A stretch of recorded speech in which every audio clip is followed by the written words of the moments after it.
کا جو دوسرا سوال ہے وہ یہ ہے کہ قرآن مجید کے نام بیان فرمائیے۔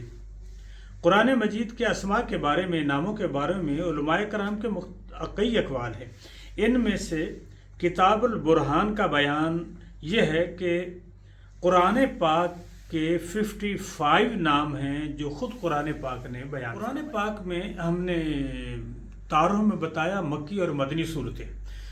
مکی صورتیں وہ صورتیں کہلاتی ہیں کہ جو ہجرت سے پہلے نازل ہوئیں، یعنی مدینہ المنورہ شریف کو ہجرت کرنے سے پہلے مکہ شریف میں جتنا قرآن پاک نازل ہوا، جتنی صورتیں نازل ہوئیں، وہ تمام مکی صورتیں کہلاتی ہیں۔ اور جب آپ صلی اللہ علیہ وسلم نے مدینہ المنورہ شریف میں ہجرت فرما لی، اس کے بعد جتنا قرآن پاک نازل ہوا، جتنی بھی صورتیں نازل ہوئیں، وہ ساری مدنی صورتیں کہلائیں۔ اگرچہ اس کے بعد آپ مکہ شریف میں تھے تو وہاں پر آپ جو صورتیں نازل ہوئیں تو وہ ساری مدنی ہی کہلائیں گی۔ تو یہ ڈفرینس یاد رکھنا بہت ضروری۔ مکی صورتوں کا آغاز یا ایھا الناس اس طرح سے مخاطب کیا جاتا ہے۔ مکی صورتوں میں توحید، رسالت، کفر، شرک، بدعات، ان تمام کے بارے میں احکامات نازل ہوئے، جبکہ مدنی صورتوں میں اللہ تبارک و تعالی جل شانہ نے اہل ایمان کو مخاطب فرمایا، یا ایھا الذین آمنوا، اے ایمان والو۔ جب یہاں آپ کو اگر دیکھنا ہو تو جو اس طرح مخاطب کیا گیا یا ایھا الذین آمنوا، تو وہ مدنی صورتیں ہیں۔ مدنی صورتوں میں اللہ تبارک و تعالی جل شانہ نے زندگی، آداب زندگی، ادب زندگی کے بارے میں ارشاد فرمایا، تمام آداب، معاشرت، تہذیب و تمدن بیان فرمایا۔ عزیز طلبہ، خطبہ حجۃ الوداع، اس کا آپ کے سامنے خلاصہ میں بیان کر رہا ہوں، ذرا غور کیجئے کہ خطبہ حجۃ الوداع آپ صلی اللہ علیہ وآلہ وسلم نے ہجرت کے 10ویں سال حج کرنے کا ارادہ فرمایا، تو اس سلسلے میں عرب میں پیغام بھجوا دیا تمام مسلمانوں میں کہ آپ صلی اللہ علیہ وآلہ وسلم نے حج کا ارادہ فرما لیا ہے، تو تمام مسلمانوں کو دعوت دی جاتی ہے۔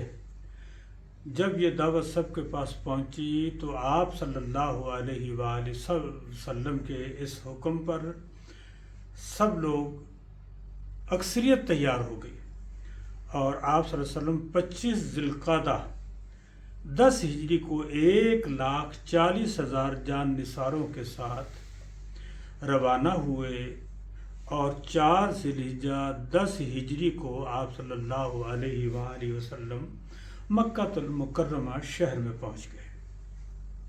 اس کے بعد آپ صلی اللہ علیہ وآلہ وسلم نے حج کا فریضہ ادا کیا۔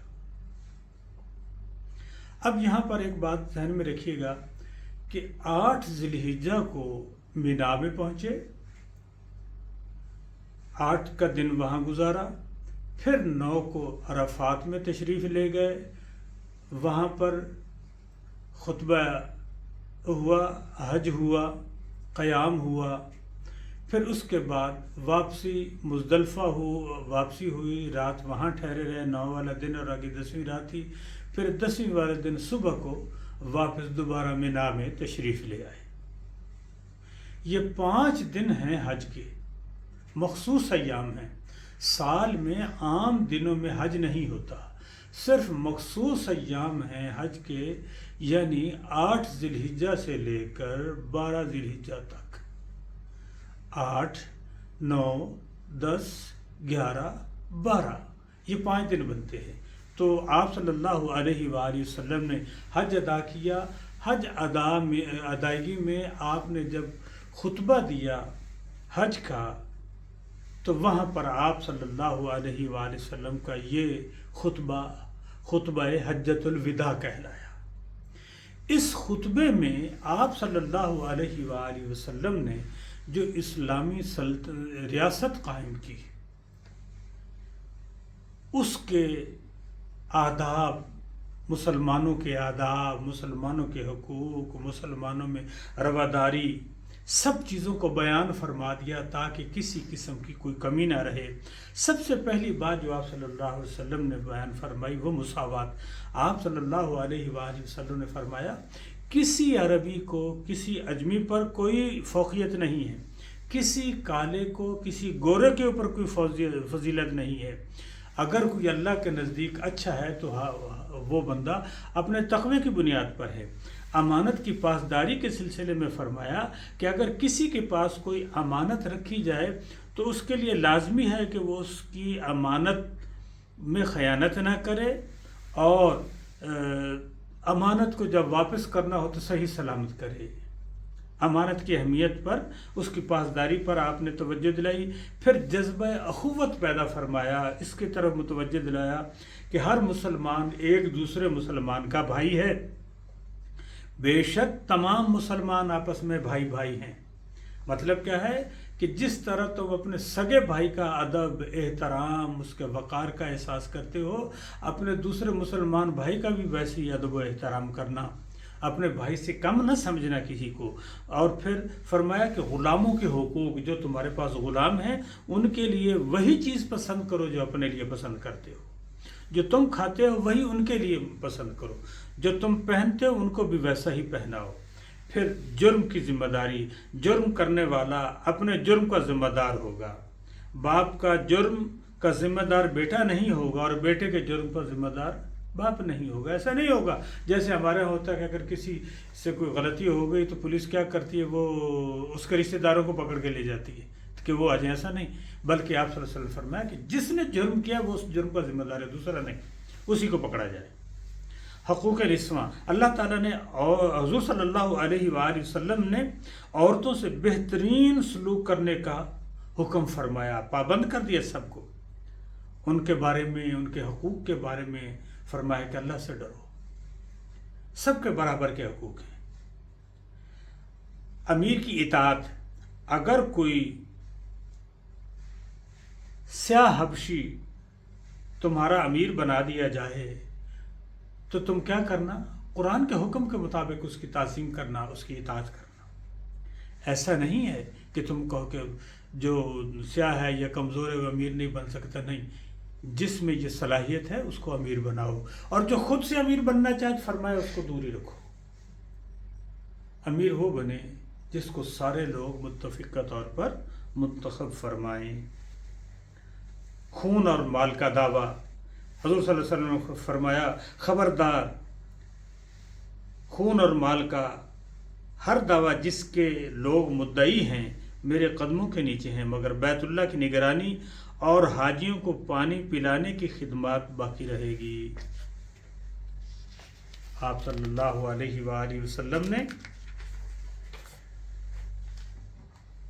گمراہی سے اجتناب کرنے، قرآن و سنت سے وابستہ رہنے اور ارکان اسلام پر پابند رہنے کی تلقین فرمائی۔ آخرت کی تیاری کے بارے میں فرمایا تم سب عنقریب اپنے رب سے ملنے والے ہو، جو تم سے تمہارے اعمال کے بارے میں پوچھے گا۔ جاہلیت کی رسموں کو آپ صلی اللہ علیہ وسلم نے ختم کر دیا، پرانے خون معاف کر دیے ایک دوسرے کو۔ سب سے پہلے ربیہ بن حارث کا خون معاف کرتا ہوں، آپ صلی اللہ علیہ وسلم نے،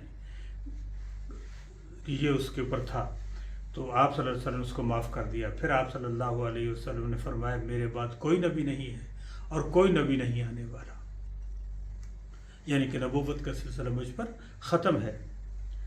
سود کے نظام کو باطل قرار دیا، دین اسلام کی تبلیغ کی طرف متوجہ کیا سب لوگوں کو، اور تکمیل دین کے لیے اللہ تعالیٰ کا ارشاد گرامی ارشاد فرمایا الیوم اکملت لکم دینکم واتممت علیکم نعمتی وردیت لکم اسلام دینا۔ آج میں تمہارے لیے تمہارا دین مکمل کر دیا۔ اللہ تعالیٰ نے ارشاد فرمایا کہ آج میں نے تمہارے لیے تمہارا دین مکمل کر دیا اور تم پر اپنی نعمت پوری کر دی اور تمہارے لیے اسلام کو بطور دین پسند فرما لیا۔ خطبے کے آخر میں آپ صلی اللہ علیہ وسلم نے لوگوں کو مخاطب فرمایا کیا میں نے تم تک دین پہنچا دیا؟ تو سب نے عرض کی کہ یا رسول اللہ ہاں، جو آپ نے دین ہمیں تھا وہ ہمیں پہنچا دیا. یہ خطبہ حجۃ الوداع کا ہم نے آپ کو خلاصہ سمجھایا ہے، اور اس کی تفصیلات آپ اپنی کتاب میں بھی پڑھیے، اور زیادہ مطالعہ کرنے کے لیے اچھی بات ہے کہ دوسری کتابوں سے بھی استفادہ کریں.